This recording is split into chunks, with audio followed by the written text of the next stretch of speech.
이 시간에 저는 마지막 시대를 통과하는 믿음의 기준, 이런 제목을 함께 말씀의 연의를 나누고자 합니다. 요즘 우리를 이제 정보의 시대라고 말합니다. 그래서 참 정보가 홍수처럼 쏟아지는 시대에 우리가 살고 있습니다. 그러다 보니까 뭐가 진짜인지 가짜인지 구별하기 참 힘든 시대에 우리가 살아가고 있습니다. 정보도 넘치고, 그래서 마음만 먹으면 우리가 손쉽게 구할 수 있는, 얻을 수 있는 우리가 시대에 살아가고 있는데요.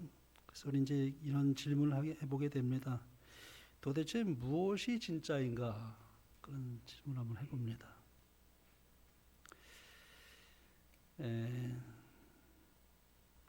하나님께서 우리에게 주신 이 말씀, 이 질문에 대해서 아주 단순하지만은 매우 단호하게 이런 말씀을 주고 계셔요. 마땅히 율법과 증거의 말씀을 쫓을지니 이 말씀에 맞지 아니하면 아침 빛을 보지 못하리라. 기별자가 말씀을 전하는데 마땅히 율법과 증거의 말씀을 쫓을 것이라고 말씀했습니다. 말씀에 맞지 않는 기별을 전하면은 굉장한 여기 말이 나옵니다. 아침 빛을 보지 못할 것이다. 우리 계시록에 보면은 하나님의 말씀에 조금도 더하거나 하나라도 제하지 말라고 그랬습니다. 그러니까 기별자는 어떤 의미에서 가장 큰 심판을 받을 사람이라고 생각합니다. 그래서 말씀을 전할 때는 늘 저는 떨리는 심정으로 말씀을 준비하고 그렇게 기도하고 또 그렇게 말씀을 전합니다. 혹시라도 제가 전하는 말씀이 하나라도 틀린 것을 증거한다면은 하나님께서 그런 말씀 주신 대로 여기 엄청난 말씀을 주지 않습니까? 아침 빛을 보지 못한다는 그런 말씀을 하고 있습니다. 이 세상에서도요, 우리가 많은 정보를 접하고 있는데 무엇이 진짜인가? 진리는 영원한 것을 진리라고 말합니다. 이 세상이 말하고 있는 진리와 하나님이 우리에게 말씀하신 진리는 다를 수가 있어요.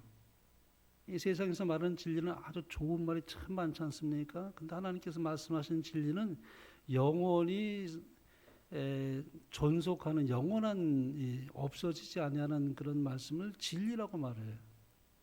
그리고 그 진리를 우리가 알고 깨닫고 받아들이면 영원한 생명을 얻는 것. 그러니까 영원한 생명을 얻는 것이 아니면 사실은 진리가 아닙니다. 좋은 말은, 바른 말은 될 수 있을지는 몰라도 진리는 아닌 거예요. 그래서 예수님은 그랬죠. 내가 곧 길이요 그랬어요. 예수님이 내가 곧 길이요 진리요 생명이니 나로 말미암지 않고는 아버지께로 올 자가 없느니라. 이 세상에 그렇게 말할 수 있는 분은 한 사람도 없어요. 예수님 외에는 없습니다. 그래서 우리가 무엇이 진짜인가, 무엇이 진리인가는 질문의 결론은 하나입니다. 오직 성경만이 기준입니다. 우리 그리스도인들은 성경만이 유일한 기준이에요. 대쟁투 593페이지 이런 말씀이 있습니다. 거짓 것이 참 것과 너무도 유사할 것이므로 성경으로 밖에는 그것을 분간할 수 없을 것이다. 거짓 것이 너무도 난무하기 때문에 진짜와 너무나 비슷해서 이 성경 말씀이 아니고는 그것들을 구별할 수 없을 것이라는 것입니다. 오늘날 사람들은 다양한 기준을 가지고 살아가고 있죠. 유튜브에도 보면은 수많은 여론이 있습니다. 수많은 전문가의 의견들도 있습니다. 또 설교로 말하면 수많은 설교들이 얼마나 많이 있습니까? 무엇이 진짜인가? 성경은 아주 단호하게 말씀하고 있습니다. 율법과 증거의 말씀을 쫓을지니 그것에 맞지 아니하면 아침 빛을 보지 못하리라. 왜 성경일까요? 사탄의 전략은 아주 분명합니다. 사탄은 온갖 계책을 다 써서 사람들이 성경 지식을 얻지 못하도록 끊임없이 방해를 합니다. 왜 그럴까요? 성경이 사탄의 속임수를 폭로해 주기 때문에 그렇습니다. 오늘 우리 과정 공부 시간에 우리 배우지 않았습니까? 성경이 사탄의 정체를 폭로해 주기 때문에 그렇습니다. 그래서 이 성경이 진짜와 가짜를 확실하게 구별해 줄 수 있기 때문에 사탄은 그것을 성경 지식을 얻지 못해서 끊임없이 방해합니다. 그러면 우리는 상대적으로 성경 말씀을 잘 알아야 됩니다. 사탄은 끊임없이 방해하지만 그러나 감사한 것은 하나님께서는 성령을 보내주셔서 말씀을 깨닫게 해주시는 은혜가 있어요. 그리고 우리 각 사람에게는 수호 천사가 한 명씩 한 천사가 다 따라다녀요. 수호 천사가 있습니다. 우리 눈에 보이지 않잖아요. 각 사람마다 수호 천사가 있습니다. 그래서 우리의 마음이 조금이라도 하나님께 행할 수 있도록 끊임없이 도와주는 하나님께서 부리는 영이 있어요. 수호 천사가 있습니다. 그 다음에 성령께서 역사하신다는 것입니다. 그래서 우리가 마음을 하나님께 드릴 수만 있다면은 사탄은 얼마든지 우리가 뭐예요? 그 방해에도 불구하고 진리를 우리가 깨달을 수 있고 생명의 길로 나갈 수 있다는 것입니다. 하나님은 끊임없이 찾고 계셔요. 진리를 찾는 사람들을 끊임없이 찾고 계셔요. 그리고 성령께서 인도하십니다.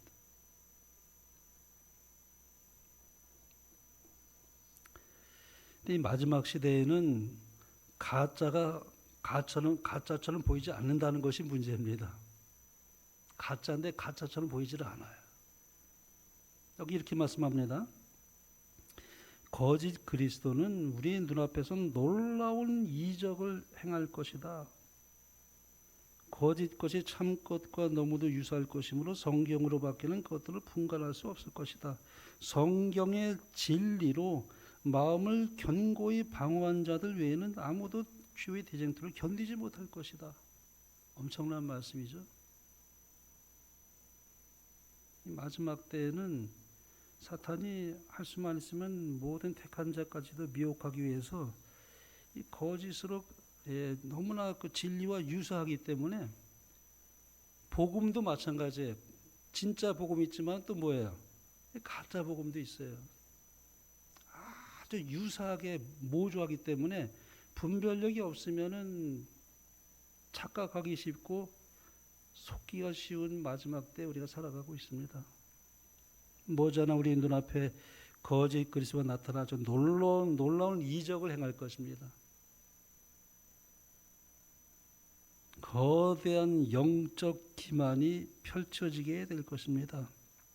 이 거짓이 참과 너무나 유사해서 우리의 육신의 눈으로는 도저히 분간할 수 없는 때가 올 것입니다. 이때 우리의 유일한 기준은, 우리의 유일한 방어책은 오직 성경뿐이라고 말씀합니다.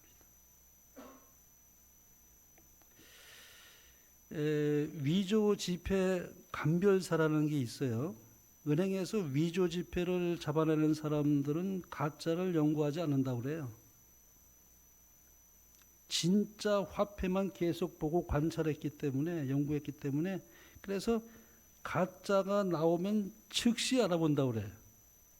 그게 비결이에요. 영적인 원리도 마찬가지입니다. 성경을 깊이 아는 사람은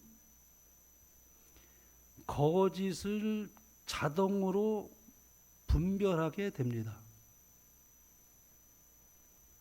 이단과 오류를 많이 알아서가 아니라 말씀을 많이 알기 때문에 거짓이 이렇게 눈에 보이는 거예요. 이거 진짜 복음이 아닌데, 가짜 복음인데, 저 엉뚱한 말인데, 진리가 아닌데, 이것은 뭐냐면 성경을 바르게 알기 때문에 성경 가운데서 보는 분별력이 생겨서 또 성령께서 인도하시기 때문에 그것을 바로 분간합니다. 그래서 말씀과 맞지 않으면은 받아들여지지가 않아요. 그리스도인들은 그렇습니다. 유일한 기준에, 말씀이 유일한 기준입니다. 성경을 읽지 않은 사람들은 거짓 교훈, 거짓 이적, 거짓 영을 분별하게 됩니다. 거짓 것이 참 것과 너무나 유사하다는 것은 참 그만큼 굉장히 위험하다는 이야기죠. 완전히 틀린 것은 오히려 쉽게 알아봅니다.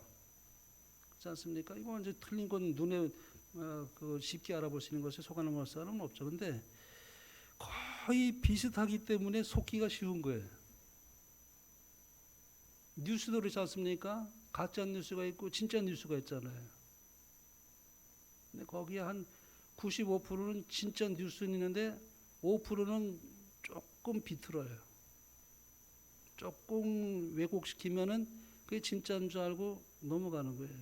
그러니까 이게 참, 그래서 언론도 굉장히 중요합니다. 말씀을 전하는 자도 중요하지만 언론도 굉장히 중요해요. 거기는 자기 어떤 사견으로 왜곡시키지 말아야 돼요. 진실을 말할 수 있는 언론이 참 중요합니다. 성경 말씀도 마찬가지. 자기의 사견이 조금이라도 들어가서 비틀면 안 돼. 하나님 말씀은 아주 순전하게 전해야 되는 것입니다. 우리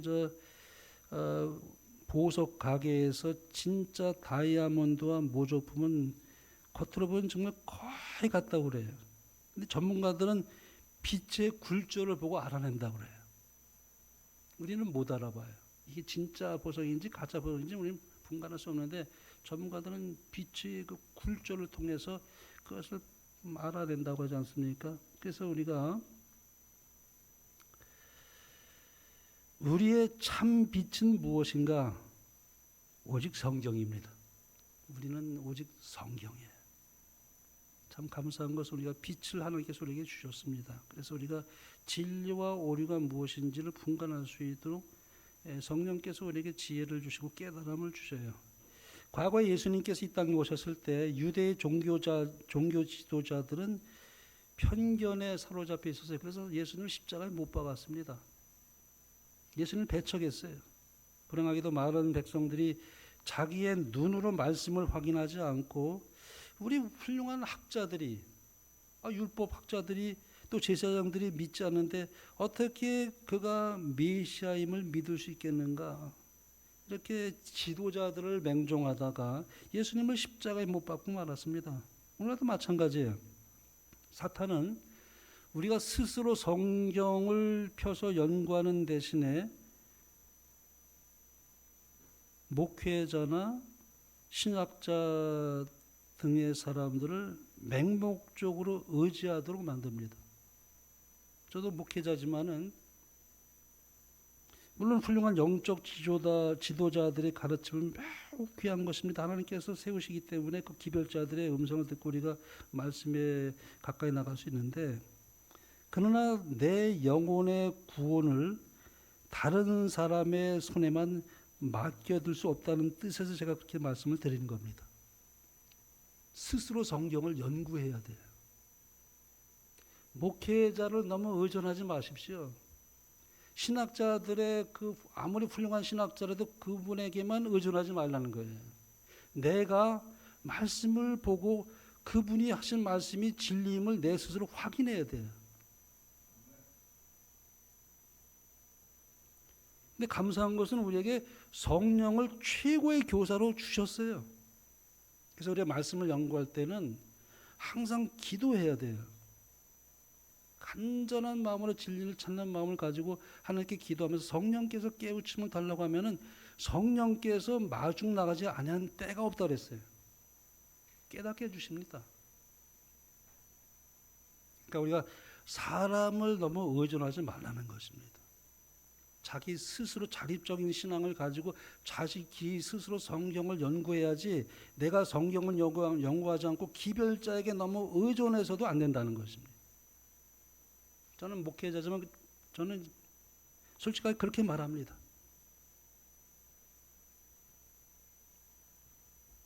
아무리 유명한 목회자의 말이라도 그것이 절대적인 기준이 될 수가 없습니다.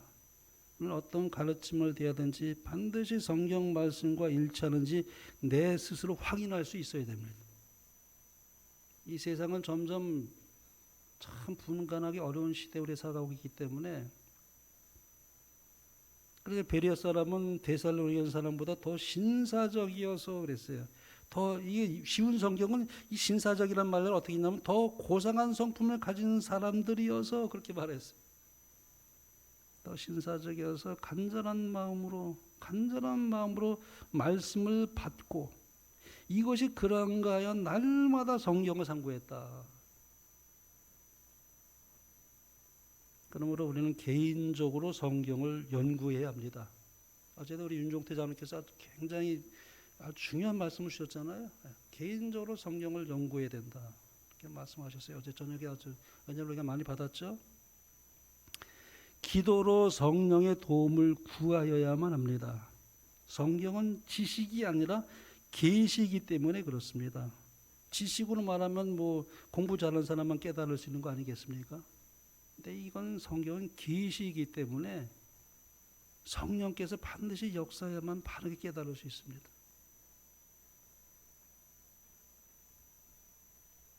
그리고 말씀을 마음에 저장하는 것이 참 필요합니다. 위기 때마다 성령께서 기억나게 해주세요. 말씀을 생각나게 해주세요. 그러니까 우리가 평상시에 말씀을 많이 읽고 그것을 마음에 저장해 놓는 것이 참 중요합니다. 말씀을 많이 암송하는 것 대단히 큰 축복입니다. 필요할 때 성령께서 생각나게 해주셔요. 여러분, 우리가 안교 시간에 이렇게 많이 암송을 하는데 그 많이 암송하는 건 큰 축복입니다. 정말 필요할 때 성령께서 깨닫게 해주시고 생각나게 주기 때문에, 그래서 우리가 위기를 만날 때마다 그것을 돌파할 수 있는 은혜를 우리에게 주시는 겁니다. 여기 그 아모스 8장에 보면 이런 말씀이 있어요. 보라, 날이 이를지라 내가 기근을 땅에 보내리니 양식이 없어 주림이 아니며 물이 없어 가람이 아니오 여호와의 말씀을 듣지 못한 기갈이라. 앞으로는 여러분, 우리가 말씀을 지금 얼마나 듣고 있는데 앞으로는 말씀을 듣고 싶어도 듣지 못하는 때가 올 것이라고 말씀합니다. 말씀을 귀히 여기게 되길 바랍니다. 지금 우리가 성경을 얼마든지 볼 수 있잖아요. 나중에 이제 그런 때가 와요. 여호와의 말씀을 듣지 못하는 기갈이 옵니다. 상황이 편안하게 이렇게 말씀을 읽지 못하는 때가 아마 나중에 오게 될 것을 말씀하고 있는 것이. 그런데 우리 여기 한 가지 유의할 것이 있어요. 제자들이 뼈아픈 경험을 했어요. 뼈아픈 경험이에요. 그들이 말씀을 듣고도 말씀을 알고도 준비되지 못했다는 것입니다. 예수님께서는 십자가 고난 전에 분명히 말씀했어요. 그분 자신이 죽으실 것과 부활하실 것을 반복해서 말씀하시고 가르치셨습니다. 근데 제자들이 그것을 흘려들었다는 것입니다. 결국 시련의 때가 오자 그들은 아무런 준비도 되지 않은 채 아주 절망에 빠지게 되죠. 왜 그랬을까요? 왜 제자들이 그렇게 그런 참 뼈아픈 경험을 했을까요? 그 이유는 아주 단순합니다. 이미 머릿속에 결론을 정해 놓았어요. 생각해 보면 그렇습니다.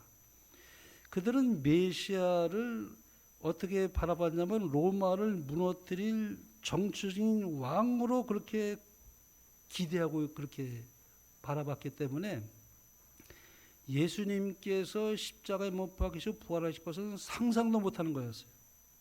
예수님은 정치적인 메시아, 이 로마에서 우리를 해방시킬 그런 위대한 왕으로 올 것으로 그들이 그렇게 아예 결론을 냈기 때문에 예수님 십자가의 목회자 완전히 어떻게 신앙이 파산이 되어버렸습니다. 다 도망가 버렸습니다.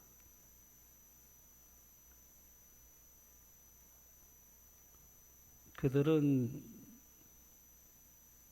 자기 기대와 맞지 않았기 때문에 예수님의 말씀을 흘려들었습니다. 그러므로 십자가 사건이 왔을 때 이럴 리가 없는데 모든 게 끝나버렸구나. 완전히 무너진 것입니다. 그들이 듣지 못했기 때문이 아니라 그들이 몰라서가 아니라 이권을 생각했기 때문에 실패한 것입니다. 정치적인 메시아로 생각했기 때문에 실패한 것입니다. 우리가 바르게 모든 것을 분별하려면은 하나님의 뜻의 방향에 맞추어서 생각하는 습관을 가져야 됩니다. 그렇지 않으면 나의 조그만 이익이나 어떤 이권이 거기 들어가면은 바르게 보지 못하는 프레임에 우리가 속아넘어가기 너무 쉬워요. 전혀 그런 것에 영향을 받지 않고 하나님의 말씀이 향하는 그 방향에 생각하는 것에 익숙해져야 돼요. 자, 우리 예언의 신이 이렇게 말씀했습니다. 구주께서는 십자가에 달리시기 전에 돌아가셨다가 무덤에서 다시 부활하실 것을 당신의 제자들에게 설명하셨다. 그러나 제자들은 로마의 속박에서 벗어나는 일시적 해방만을 바라고 있었기 때문에 그들은 그들의 희망의 중심이 되어 있는 주님께서 굴욕적인 죽음을 당하셔야 한다는 생각을 용납할 수 없었다. 그들이 기억할 필요가 있었던 말씀들은 그들의 마음에서 사라졌다. 그러므로 시련의 때가 이르자 그들은 아무런 준비가 없었음이 발견되었다. 예수님의 죽음은 마치 그분께서 그들에게 미리 경고하지 아니하신 것처럼 그들의 희망을 완전히 깨뜨려 버렸다. 그들이 몰랐던 거 아니야. 이미 들었어요. 근데 그들의 기대와 맞지가 않았던 거야. 그러니까 예수님 십자가에 못 박이자 완전히 신앙이 파산된 겁니다.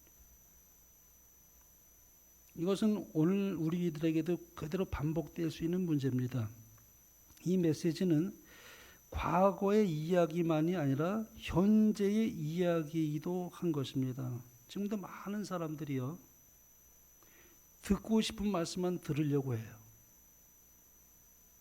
저 말씀은 내 정서에 맞지 않는데, 내 생활에도 부담이 되는데, 듣고 싶은 것만 들으려고 하기 때문에 또 문제가 될 수 있습니다. 마음에 불편하게 다가오는 진리는 미루고서 설마 그러한 일이 오겠어 하면서 넘길 수도 있는 것입니다. 그래서 이제 오늘 그 교동문에도 그런 말씀 주셨죠. 때가 이르니 사람이 바른 교훈을 받지 아니하며 귀가 가려워서 자기의 사욕을 따를 스승을 많이 두고 또 그 길을 진리에서 돌이켜 허탄한 이야기를 따르리라. 재미있는 것만 좋아하죠. 이렇게 허탄한 이야기만 좋아하게 되죠. 우리 그리스도인들은 말씀에 자꾸 익숙해져야 돼요. 진리에 익숙해져야 됩니다. 재미있고 이렇게 허탈한 이야기를 좋아하는 것이 아니라 정말 그 말씀이 어떻게 진리를 설명하고 있는가를 우리가 알고 그 말씀 속에서 예수님을 자꾸 만날 수 있도록 그 귀에 그렇게 익숙해져야 되고, 그것이 우리에게 아주 집중될 수 있는 그런 어떤 진리를 추구하는 마음이, 그것이 익숙해질 필요가 있습니다. 우리 목회자들도요, 유혹을 받습니다. 재미있게 얘기해야지. 그 유혹을 받습니다. 근데 저는 하나님께 마음을 드렸어요. 진리가 아닌 재미있는 얘기를 하지 않기로 마음에 결심을 했습니다. 진리가 아닌 너무, 근데 이제 재미있게 얘기하면 아멘 소리도 많이 할 수도 있을지도 모르겠어요. 재밌으니까요.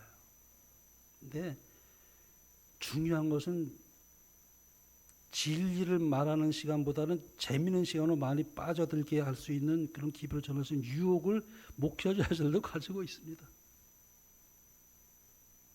사람들이 졸게 하는 것보다는 그래도 재미있게 듣게 하는 것이 좋지 않을까, 그런 생각을, 유혹을 받습니다. 그러나 여러분, 여기 그 사도 바울이 디모데에게 이런 권면을 주었어요. 하나님 앞과 살아있는 자와 죽은 자를 심판하실 그리스도 예수 앞에서 그가 나타나실 것과 그의 날을 두고 엄히 명하노니, 그랬어요. 엄히 명하노니 너는 말씀을 전파하라. 때를 얻든지 못 얻든지 항상 힘쓰라. 범사에 오래 참음과 가르침으로 경책하며 경계하며 권하라.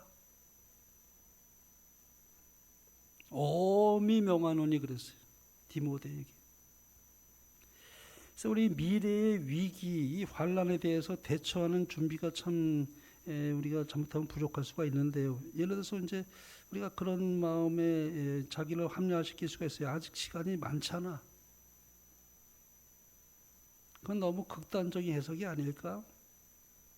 지금 이렇게 잘 살고 있는데 뭐 굳이 이런 생각이 우리 마음에 우리를 지배할 수가 있어요. 지금 내가 잘 살고 있잖아.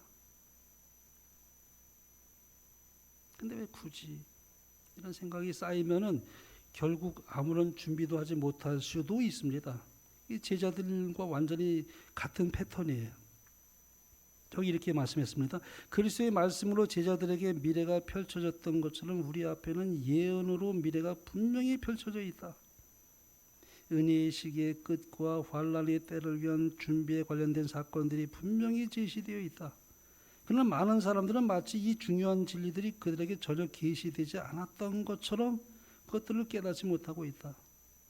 사탄은 사람들에게서 구원에 이르는 지혜가 될 영향력을 모두 빼앗아 버림으로 그들이 환란의 때에 준비되지 못하게 하려고 기회를 엿보고 있다. 왜 이런 일이 생길까요? 우리의 눈에 보이지 않지만 사탄이 자꾸만 방해를 합니다. 여러분 우리가 이 전도 집회에서도 사탄이 그 악한 영들이 그 집에 참여한다고 그랬어요. 하늘의 천사만 참여한 게 아니라 사탄도 참여를 합니다. 그래서 계속 기별자를 또 방해해요. 기별 전하는 사람들에게 역살해가지고 엉뚱한 말 하도록 방해합니다. 듣는 사람들의 마음에도 집중하지 못하도록 또 방해합니다. 사탄이 지금 우리 눈에 보이지 않지만 아주 굉장히 역사합니다. 말씀에 집중하지 못하도록 방해합니다. 성경 뭐 나중에 보면 되지 뭐 아직은 아니야 이런 생각으로 또 미루게 하는 것이 사탄이 주는 암시입니다. 그래서 결국에는 영적으로 가장 중요한 것을 놓치게 만들어요. 복음 중에 복음은 믿음으로 말미암는 의의 기별인데 그걸 깨달으면 구원을 받거든요. 그걸 깨닫지 못하게 하는 것이 그 기별이에요. 사탄이. 복음을 깨닫지 못하게 하는 거라면 뭐든지 어떤 최고의 방법을 다 동원해서 그걸 깨닫지 못하게 해요. 또 그렇게 기를 저는 것을 제일 싫어하고 미워합니다. 사탄은. 믿음으로 말미암는 의는 그 생명을 주는 기별이거든요. 핵심은 그것입니다. 지금 당장 필요 없는 것처럼 느끼게 만든 것, 이거 참 위험한 것이고 사탄의 함정입니다. 내 생각보다는 그러므로 말씀을 우선하시게 되는 여러분과 제가 되기를 간절히 바랍니다. 내가 원하는 방향이 아니라 말씀이 실제로 말씀하고 있는 방향을 보는 데 우리는 익숙해져야 됩니다. 이해 안 되는 부분도 그냥 넘기지 말고 우리가 붙잡고 씨름할 필요가 있어요. 그래서 하나님 말씀이 성경이에요.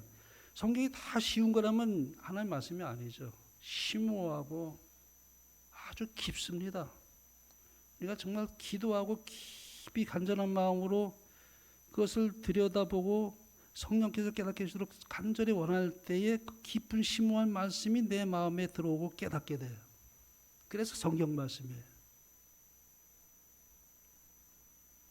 그러므로 우리는 미래에 대한 경고를 가볍게 여기지 말아야 됩니다. 이 성경에 보면 많은 경고를 선자를 통해서 주고 계셔요. 그래서 한 문장으로 정리하면 이렇습니다.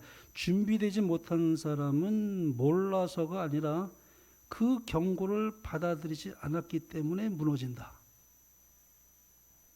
우리 앞에도 예언을 통해서 미래의 사건들이 다 우리 분명히 펼쳐져 있습니다. 우리 하나님께서 우리 재림교회는 큰 복을 주셨어요. 다니엘서와 요한계시를 깨달을 수 있는 은혜를 주셨기 때문에 우리가 이 미국에 일어나는 그 모든 예언적인 사건들을 다 이미 알고 있는 백성들이에요. 그런데 여러분 아는 것만으로는 부족합니다. 사람들이 왜 진리를 자꾸 거부하는가? 원하지 않기 때문에 그렇습니다. 삶이 바뀌어져야 하기 때문에 그래요. 또 세상을 포기해야만 하기 때문에 그런지도 몰라요. 우리는 하나님을 믿게 되면 하나님을 전부로 여기게 되거든요. 그리스도를 알고 나면은 그리스도가 전부예요. 세상까지도 포기하게 됩니다. 그래서 침례는 뭐냐면 세상을 포기하는 것이라고 그랬어요. 세상을 포기하는 마음이 없다면 사실 침례 받았어도 성령으로 침례 받지 않고 그냥 예식으로 침례만 받을 수도 있어요.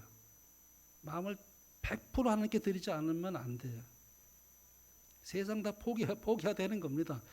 예수님 외에는 조금이라도 더 마음에 두면 그게 다 우상이거든요.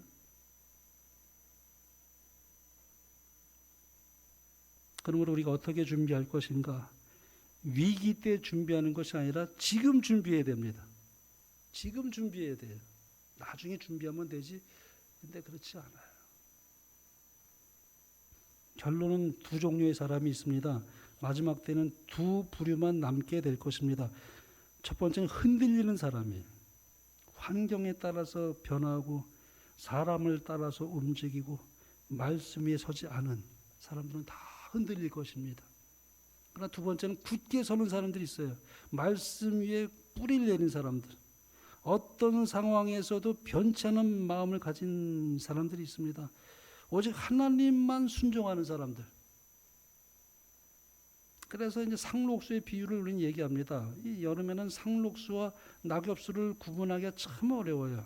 그러나 차가운 겨울 바람이 불어오면은 비로소 이제 차이가 드러납니다. 낙엽수는 잎을 떨구고 다 벌거숭이가 되지만 상록수는 변함없이 푸르름을 유지합니다. 신앙도 똑같아요. 시험이 올 때 진짜가 드러납니다. 그 믿음이 진짜 드러나는 거예요. 평안할 때는 누가 참된 신자인지 알 수 없지만 핍박과 반대의 바람이 불어올 때 성경을 생애의 법칙으로 삼은 사람들만이 반석 위에 선 상록수처럼 굳게 서게 될 것입니다. 오직 성경만이 우리를 이 사탄의 이 요술, 우리가 다 많은 사람이 사탄의 요술에 걸려 있어요. 얼마나 우리가 절대적인 것을 추구하지 못하도록 사탄이 얼마나 많이 그렇게 요술을 부려놨는지.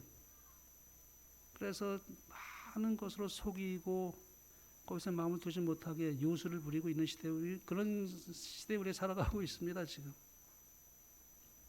그래서 그 요술에서 건져내 영원한 생명으로 인도할 유일한 안전장치는 성경밖에는 없습니다.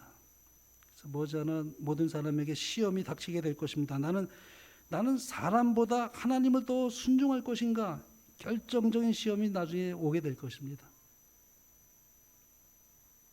경고를 듣는 자는 살아요. 그게 예루살렘에 멸망당할 때 마지막 시대의 그 믿음을 우리가 생각해 볼 수 있는데요. 재난은 갑자기 오지 않는다는 것입니다. 하나님께서 심판을 행하시기 반드시 먼저 하는 것이 뭐냐면 먼저 경고하셔요. 노아 시대 때도 방주를 통해서 경고했죠. 소돔과 고모라 때도 롯을 통해서 이미 경고했습니다. 예루살렘도 그냥 멸망되죠. 예수님께서 예언을 했어요. 분명히 말씀했습니다. 너희가 예루살렘이 군대들에게 에워싸이는 것을 보거든 산으로 도망하라. 실제로 AD 서기 70년에 로마 군대가 예루살렘에 포위됐습니다. 놀라운 사실은 그때 그리스도인들은 단 한 명도 멸망되지 않았다는 것입니다. 윤영태 전원이 말씀하셨죠. 하나님의 인을 맞은 백성은 한 명도 뭐예요? 멸망되지 않습니다. 인침을 받은 자들, 환난을 통과하게 돼요. 그러니까 지금 준비되지 못하면 그때 준비되는 것은 이미 늦었어요. 그때 준비되는 것은 이미 은혜의 시기가 끝났고 환난이 닥칠 때에는 다시는 뭐예요? 결정할 수 있는 시기가 넘어버렸어요. 악한 자는, 불의한 자는 그대로 불의하고 의로운 자는 그대로 의로우라. 그런 선언이 떨어지게 되면은 그때는 기회가 없는 것입니다. 그래서 우리는 어떤 면에서 볼 때에 참 지금은 우리가 은혜의 시기에 살아가고 있는데요. 이 예루살렘에 있는 그리스도인들이 왜 그런 멸망당하지 않았는가? 말씀을 기억했어요. 예수님의 그 주시는 예언의 말씀을 기억했고 그대로 순종했어요. 그래서 예루살렘을 떠는 도성을 떠나서 이 펠라라는 곳으로 가서 다 피신해가지고 다 살았어요. 같은 사건이었고 완전히 그런데 다른 결과를 가져왔어요. 같은 도시, 같은 장소, 같은 위기 가운데 처해 있었는데 결과는 완전히 달랐어요. 유대인들은 경고를 무시해서 멸망을 당했지만 그리스도인들은 예수님의 말씀의 것을 붙잡고 상황이 이해되지 않아도 순종했어요. 뭐 포위했다가 포위를 풀었잖아요. 세르비우스 장군이 갑자기 이제 예루살렘은 멸망되기 직전인데 갑자기 포위를 풀고 퇴각하는 거예요. 그러니까는 유대인들이 신이 나가지고 문 열어가지고 쫓아가서 공격을 하니까는 엄청나게 큰 피해를 입었고 굉장한 전리품을 가지고 승승장구 들어왔어요. 그러니까는 사람들이 생각할 때 아니 우리가 도망갈 이유가 없지. 봐 지금 전 애들이 좀 철군하고 있잖아. 그리고 우리가 엄청난 전리품을 가지고 왔는데 근데 그리스도인들은 상황을 보지 않고 예수님의 말씀에 뭐예요? 유의했습니다. 포위하거든 그랬어요. 도망할지어다. 상황을 보지 않고 말씀에 유의했습니다. 그래서 다 피신했어요. 그리고 다 그들은 한 명도 멸망되지 않았습니다. 구원을 가르는 기준은 지식이 아니라 순종이었습니다. 믿음은 반드시 순종을 수반합니다. 내가 가진 믿음이 진짜면은 순종을 수반해요. 왜 많은 사람이 경고를 무시하는가? 공통된 이유는 늘 괜찮으니까 이번에도 괜찮겠지. 다들 안 움직이는데 왜 나만? 나는 하나님 믿는 사람이니까 하나님 무조건 나를 보호해 주실 거야. 그러나 하나님은 순종하는 사람을 보호하시지 경고를 경홀히 여기는 사람을 보호할 수가 없습니다. 그래서 준비된 자의 특징이 뭐냐면은 말씀을 기억했습니다. 그리고 즉시 순종했습니다. 그리고 환경보다는 말씀을 믿었습니다. 사실 과거의 이야기가 아니고 지금의 이야기입니다. 하나님이 오늘 주시는 경고는 뭐냐면은 하나님께서 우리에게 말씀으로 양심을 통해서 천연기를 통해서 성령을 통해서 끊임없이 역사하셔요. 구원을 받을 수 있도록 우리에게 말씀하고 계십니다. 그래서 나는 절대 순종을 미룰 일이 아니에요. 마음을 들이면 하나님께서 역사하셔요. 넉넉하게 승리할 수 있도록 하나님이 붙드시고 계시고 섭리하고 계십니다. 내일 하겠습니다. 그 내일이 오지 않을 수도 있다는 것입니다. 사람은 내일 일을 장담할 수가 없어요. 경고를 들은 사람, 그들은 순종한 사람이 되어서 한 사람도 멸망되지 않았습니다. 그러므로 오늘 이 시간에 다시 한번 우리의 마음을 하나님께 향하며 그렇게 마음을 드릴 수 있는 여러분과 제가 되길 간절히 바랍니다. 우리는 참 많이 연약합니다. 저도 얼마나 연약한지 몰라요. 하루라도요 말씀을 보지 않으면은 안 돼요. 아침마다 먼저 말씀을 보지 않으면 안 됩니다. 기도하지 않으면 안 됩니다. 얼마나 내가 연약한지 말할 수 없는 연약함이 저에게 있어요. 그래서 끊임없이 아침마다 자신을 완전히 100% 하나님께 드려야 돼요. 그 말씀을 보고 기도하고 그래도 어떤 때 넘어져요. 근데 감사한 것은 잘못할 때마다 성령께서 경책하셔요. 자기 전에 생각나게 해주셔요. 너 그거 잘못했잖아. 그렇게 말씀하셔요. 그러면 하나님께 또 기도하고 자복합니다. 주님, 제가 잘못했습니다. 제가 잘못한 거 맞습니다. 그리고 다시 이제 마음의 평정을 얻을 수 있는 것은 주님께 용서를 구하고 또 사함을 받고 편안하게 잠자리에 듭니다. 근데도 여전히 우리는 연약하기 때문에 넘어질 수 있어요. 근데 넘어지지 않으면 좋겠지만 넘어질 때일지라도 감사한 것은 뭐냐면은 그래도 끊임없이 방향을 잃지 않는다는 것입니다. 내가 보고 있는 방향에서 절대 뒤돌아서질 않아요. 넘어지더라도 넘어진 그 방향은 어디예요? 하늘 향하는 그 발걸음은 방향은 절대 다른 데로 두질 않아요. 넘어졌을지라도 그 방향은 절대 다른 데로 향하지 않습니다. 다시 일으켜 세워주셔요. 그리고 성령께서 역사하시고 말씀을 보게 하시고 기도하게 하여 주시고 그래서 그 말씀에 의지해서 성령의 은혜를 통해서 우리가 이기는 것이지 내 힘으로 이긴 것은 거의 그건 불가능합니다. 사탄을 이길 수가 없어요. 끊임없이 방해하고 암시하고 얼마나 그리고 우리는 죄악된 본성이 있잖아요. 본성. 악으로 기우는 경향이 있어요. 사람은 다 누구나 악으로 기우는 성향이 있어요. 이길 수가 없어요. 근데 성령의 은혜를 통해서만 가능합니다. 그게 감사한 겁니다. 말씀으로 성령으로. 그래서 우리에게 많이 때로는 경책하시지만은 그것을 달게 받고 그 즉시 잘못을 인정하고 그리고 우리가 기도하면서 우리가 그렇게 이제 하루하루를 살아가게 되는데 그래서 그런 마음을 살아갈 때는 환난이 와도 두렵지 않습니다. 다 맡겼기 때문에 그래요. 맡겼기 때문에요. 일요일 시험령이 두렵습니까? 전혀 안 두려워요. 저는 언제 오더라도 그 전혀 뭐 어떤 분들은 뭐 언제 올 것이라고 뭐 글쎄 아마 5년 안에 올 것이라는 말씀하신 분도 계신데 우리는 알 수가 없어요. 근데 그것이 뭐가 문제가 됩니까? 언제고 올 것인데. 그러나 중요한 것은 예수님이 우리의 피난처셔요. 전혀 뭐 두려울 것이 없어요. 사랑은 두려움을 내어 쫓는다 그랬어요. 하나님을 사랑하는 자에게는 두려움이 없어요. 왜? 다 맡겼는데요. 죽어도 부활할 것이기 때문에 그렇게 땅에 사는 동안에 하나님 뜻대로 살아가는 것이 가장 큰 그 소망이지 이 땅에서 다른 소망을 두지 않고 살아가게 되는 것이 점점 더 강해지게 됩니다. 이러한 은혜가 우리에게 늘 함께함으로 말미암아 오직 예수님만을 바라보고 말씀만을 의지하며 기도하며 승리하시게 되는 여러분과 저의 삶이 되길 바라며 말씀을 마치겠습니다.